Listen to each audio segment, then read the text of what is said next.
गर्भावस्था के दौरान जो प्रेग्नेंट लेडी के मन में सबसे बड़ा सवाल रहता है वो यही रहता है, या सबसे बड़ी चिंता कह लीजिए आप, वो यही रहती है कि होने वाला बच्चा जो हो वो हेल्दी हो, सब कुछ अच्छे से हो और उसकी जो डिलीवरी है वो नॉर्मल डिलीवरी हो। चैनल को अगर अभी तक आपने सब्सक्राइब नहीं किया है तो सब्सक्राइब करें और बेल आइकन को प्रेस करें। हाय एवरीवन, कैसे हैं आप सब। मैं रितिमा एक बार फिर से स्वागत करती हूँ आपका मेरे channel being a mother. Normal delivery हर किसी प्रेग्नेंट लेडी की प्रेफरेंस रहती है। आज मैं यहाँ पे आपको 5 वो इम्पॉर्टेंट टिप्स बताने वाली हूँ जिससे कि नॉर्मल डिलीवरी में बहुत हेल्प मिलती है। ये जो मैं आपको टिप्स बताने वाली हूँ ये प्योरली मेरे एक्सपीरियंस पे बेस्ड है, जो मेरे गायनोकोलॉजिस्ट ने मुझे सजेस्ट की थी। ये in context of a healthy pregnancy and normal pregnancy. अगर आपकी प्रेगनेंसी एक हेल्दी प्रेगनेंसी है और नॉर्मल प्रेगनेंसी है तो आज जो मैं 5 टिप्स आपको बताने वाली हूँ वो आपके नॉर्मल डिलीवरी के चांसेस को बहुत बढ़ा देते हैं। सबसे बेसिक फंडा होता है नॉर्मल डिलीवरी का कि जितनी आपकी बॉडी एक्टिव रही है थ्रू आउट द प्रेगनेंसी उतनी ज़्यादा चांसेस होते हैं आपके नॉर्मल डिलीवरी के। तो सबसे इम्पॉर्टेंट और पहली जो टिप है नॉर्मल डिलीवरी में जो हेल्प करती है वो है साइकोलॉजिकली या ये कह लीजिए मेंटली प्रिपेयर होना। अगर आप अपने आप को पहले ही ट्राइमेस्टर से मेंटली प्रिपेयर कर लें या ये कह लीजिए साइकोलॉजिकली आप अपने आप को प्रिपेयर कर लें कि आप नॉर्मल डिलीवरी चाहते हैं, तो ये बहुत बड़ा स्टेप होता है नॉर्मल डिलीवरी की तरफ। अक्सर देखा ये गया है कि नॉर्मल डिलीवरी के नाम पे बहुत डर होता है कि बहुत पेन होता है, ऐसा होता है वैसा होता है। ऑफ कोर्स पेन होता है, बट ये एक नेचुरल प्रोसेस है। हमारी बॉडी, फीमेल बॉडी बनी ही ऐसी है कि उसको उस पेन से होके गुजरना है और उसमें इतनी क्षमता होती है कि वो उस पेन को बेयर कर सके। तो साइकोलॉजिकली अगर आप प्रिपेयर्ड हैं और आप अगर पॉजिटिव एटीट्यूड लेके चलते हैं तो ये सबसे बड़ी पावर है जो आपको नॉर्मल डिलीवरी की तरफ लेके जाती है। तो पॉजिटिव एटीट्यूड कह लीजिए आप या साइकोलॉजिकली अपने आप को प्रिपेयर करना कह लीजिए, ये की है नॉर्मल डिलीवरी के लिए। हॉस्पिटल जाते जाते सिंस द फर्स्ट डे जब कंसीव करते हैं हॉस्पिटल जाते जाते बहुत सारे अप्स एंड डाउन्स आते हैं इस पूरे फेज़ में लाइफ के। और पहले दिन तो लगता है जब कंसीव करते नहीं नॉर्मल डिलीवरी चाहिए, लेकिन जैसे जैसे टाइम पास आने लगता है तो एक डर सा बैठने लगता है।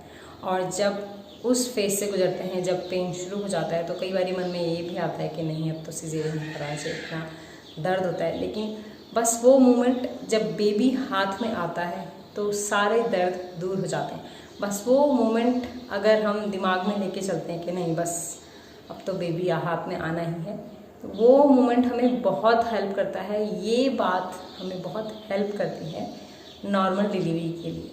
तो साइकोलॉजिकली प्रिपेयर होना प्लस पॉजिटिव एटीट्यूड, ये की है नॉर्मल डिलीवरी के लिए। Now comes the second tip.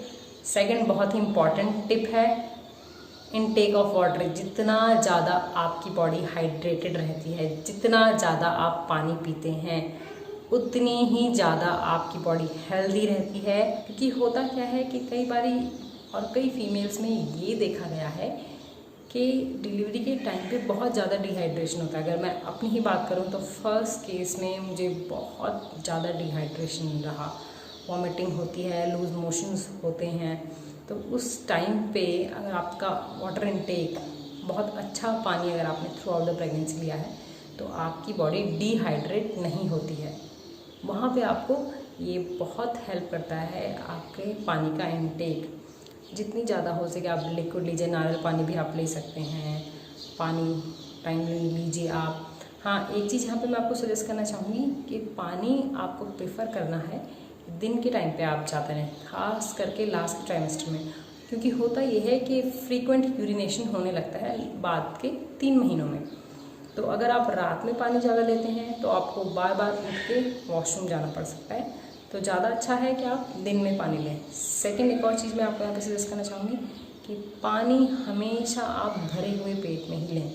यानी कि जब आपने मील ली है तो उसके आधा घंटे बाद, पौना घंटे बाद आप पानी लें। खाली पेट पानी लेना नौजिया क्रिएट करता है। खाली पेट पानी लेने से वॉमिटिंग होती है, तीसरी इम्पॉर्टेंट टिप जो नॉर्मल डिलीवरी में बहुत हेल्प करती है वो है आपकी हेल्दी डाइट।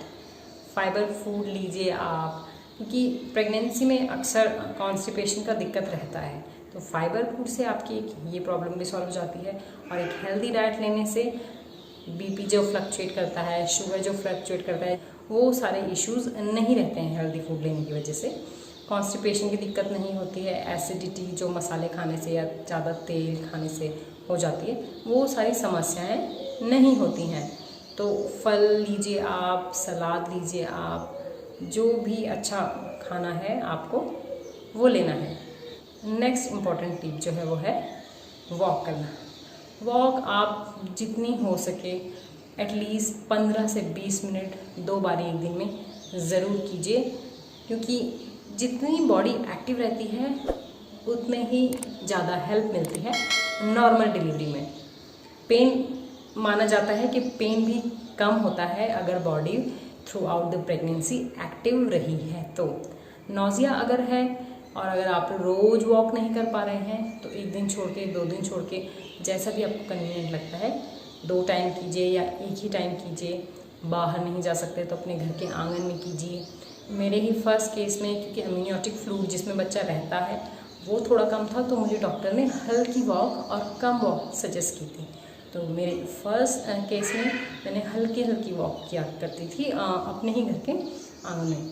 तो ये आप कर सकते हैं अपने कन्वीनियंट के अकॉर्डिंग, जैसा भी आपको टाइम मिलता है। 1 दिन छोड़ के, 2 दिन छोड़ के, 3 दिन छोड़ के, जिस दिन मन नहीं कर रहा है, जिस दिन आप थका हुआ फील करती हैं। शुरुआत के अगर ट्राइमेस्टर में आपको नौजिया रहा है तो 4-5वें महीने से आप शुरू कर सकती हैं। ये मेरे गायनोकोलॉजिस्ट ने भी मुझे कहा था कि सेकंड केस में खासकर, तो मैंने क्योंकि फर्स्ट केस में तो मुझे सेकंड केस में पहले के 3 महीने मुझे काफ़ी नौजिया रहा, तो मैंने 4-5वें महीने से दूसरी डिलीवरी के केस में वॉक अपनी शुरू की थी। लास्ट इम्पॉर्टेंट टिप, योग। 2-3 ऐसे योग हैं और प्रीनेटल योगा के नाम से भी आपको बहुत सारे यूट्यूब में वीडियोस मिल जाएंगे। मैं इस वीडियो के डिस्क्रिप्शन बॉक्स में भी आपके साथ लिंक शेयर कर दूँगी। तो मैंने बहुत सारे योगा तो नहीं किए थे, बट 2 योग जो मेरी डॉक्टर ने खुद मुझे सजेस्ट किए थे वो मैं आप लोगों के साथ शेयर कर रही हूँ। एक था बटरफ्लाई और दूसरा था कि डीप ब्रीदिंग। बटरफ्लाई योग का भी मैं आपको डिस्क्रिप्शन बॉक्स में लिंक शेयर कर दूँगी।